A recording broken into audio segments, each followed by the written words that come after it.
De corps d'armée Ahmed Gaïd Salah, vice-ministre de la Défense nationale, chef d'état-major de l'armée nationale populaire, a présidé hier au niveau de l'école supérieure des troupes spéciales à Biskra et en compagnie du général-major Ammar Atmania, commandant de la 5e région militaire, et du général-major Hassan Alaimia, commandant de la 4e région militaire, une réunion d'orientation où il a prononcé une allocution suivie par les cadres et les personnels des unités de la 4e et de la 5e région militaire,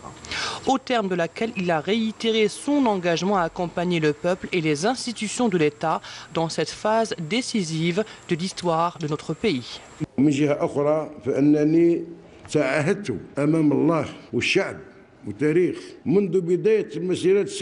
Je me suis engagé devant Dieu, le peuple et l'histoire, depuis le début des marches pacifiques, à œuvrer sans relâche et sans répit, à accompagner le peuple et les institutions de l'État durant cette étape cruciale de l'histoire de notre pays. Je demeure entièrement convaincu qu'adopter le dialogue constructif avec les institutions de l'État est l'unique moyen pour sortir de la crise, étant conscient que le dialogue est l'un des moyens les plus civilisés et les plus nobles dans les relations humaines, est la voie la plus judicieuse pour présenter des propositions constructives, rapprocher les points de vue et atteindre un consensus autour des solutions disponibles. À cet effet, je tiens à saluer l'adhésion de nombreuses personnalités et partis à l'idée de l'importance d'adopter le principe de dialogue qui doit aboutir à des mécanismes raisonnables de sortie de crise. C'est là une position qui leur sera reconnue durant cette phase où l'intérêt de la nation doit être le dénominateur commun entre toutes les parties. Notre insistance à maintes reprises quant à la pertinence de l'adoption de cette voie sage par toutes les franges de notre peuple vaillant, loin des intérêts personnels étroits, en faisant prévaloir les intérêts suprêmes de la nation, est la preuve manifeste que nous veillons à la sécurité et la stabilité du pays et de son unité territoriale et populaire, notamment dans un contexte régional tendu. L'ensemble des dispositions jusque-là prises a suscité un consensus national que nous avons perçu à travers les slogans scandés lors des marches à travers différentes wilayas du pays, à l'exception de certaines parties qui rejettent toutes les initiatives proposées et œuvrent à semer les graines de la discorde en conformité avec leurs intérêts étroits et ceux de leurs commanditaires.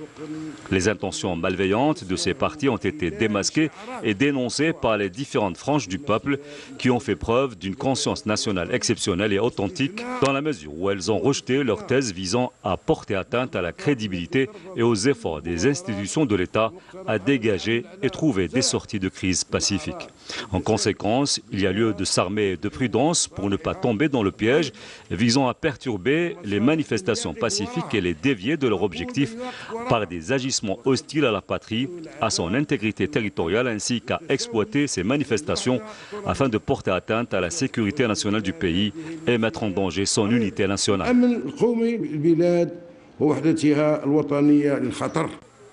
Le général de corps d'armée a rappelé que l'Algérie, pays de tous les Algériens, est redevable à tous ses enfants d'être sur leur garde et conscient des dangers et menaces qui guettent leur pays, ce qui requiert de la vigilance et de la prudence.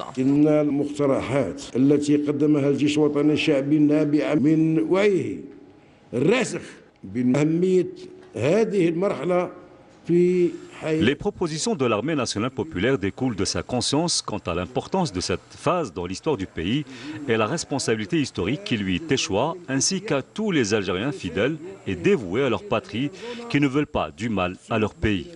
En effet, il incombe à tout le monde de mesurer la responsabilité de préserver et protéger leur patrie, legs des chouhadas, car l'Algérie, pays de tous, est redevable à tous ses enfants, chacun dans son poste et dans les limites de sa responsabilité d'être vigilant et conscient des dangers et menaces qui la guettent. À ce titre, l'armée nationale populaire, avec les vaillants enfants du peuple algérien, œuvre en permanence à faire éviter à notre pays de tomber dans le piège de la violence et les tragédies qui pourraient en résulter. Aussi, nous devons mettre à profit les enseignements du passé en nous remémorant les incommensurables sacrifices et le lourd tribut que le peuple algérien a payé, aussi bien durant la glorieuse révolution de libération couronnée par le recouvrement de l'indépendance et de la souveraineté nationale, que durant la période de la lutte contre le terrorisme à l'issue de laquelle notre pays a retrouvé sa paix et sa quiétude. Ces acquis chers à nos cœurs doivent être préservés par fidélité au sacrifice des chouhadas de la révolution de libération